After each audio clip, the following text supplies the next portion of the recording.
What if I told you the internet almost died before it even began? In just a few years, the dot-com bubble wiped out trillions of dollars, destroyed thousands of startups, and somehow created Amazon, Google, and the modern internet we use today. This isn't just a tech story. It's a warning about hype money and human psychology. The birth of the internet. In the mid-1990s, the internet arrived in American homes with a sound that felt magical and terrifying. Dial-up modems screamed, phone lines died, and downloading a single image could take minutes. Nobody fully understood the internet, but everyone agreed on one thing.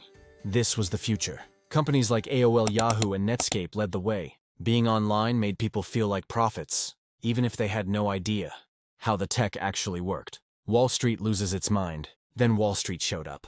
The words online and .com triggered investors like free money alarms. Venture capital flooded into startups with no profits, no customers, and sometimes no product. All you needed was a bad idea, a flashy logo, and a founder who said disruptive 3 times. Companies like Pets.com burned hundreds of millions selling heavy dog food at a loss, and investors gave them more money. Why? Because no one was investing in businesses. They were investing in vibes. The peak of the bubble. By 1999, the hype reached insanity. Super Bowl ads promoted companies nobody had heard of. Offices looked like playgrounds. Profit didn't matter. Revenue was optional. Burn rate was celebrated. The NASDAQ exploded upward. Everyone felt rich on paper. And one sentence echoed everywhere. This time it's different. It wasn't. The crash. In 2000, reality returned. Companies missed earnings. Questions came back. How do you make money? Are you profitable? The answers were bad. The NASDAQ collapsed nearly 80%. Trillions of dollars vanished. Over half of .com companies disappeared. Even giants like Amazon lost over 90% of their value.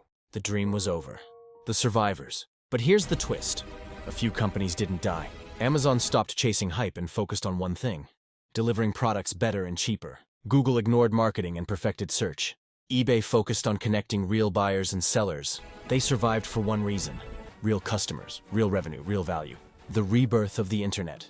The crash left behind something powerful: infrastructure, servers, fiber cables, talent.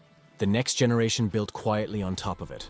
Facebook, YouTube, Twitter. And when the smartphone arrived, the internet didn't feel like a gamble anymore. It became life itself. The internet didn't die in 2000. It rebooted. The dot-com bubble proved one timeless lesson. Hype fades, fundamentals survive. And the companies that changed the world weren't the loudest ones. They were the ones that kept building. If you enjoyed this breakdown, like the video, subscribe for more tech and finance stories, and comment bubble if you want a video on modern tech bubbles next.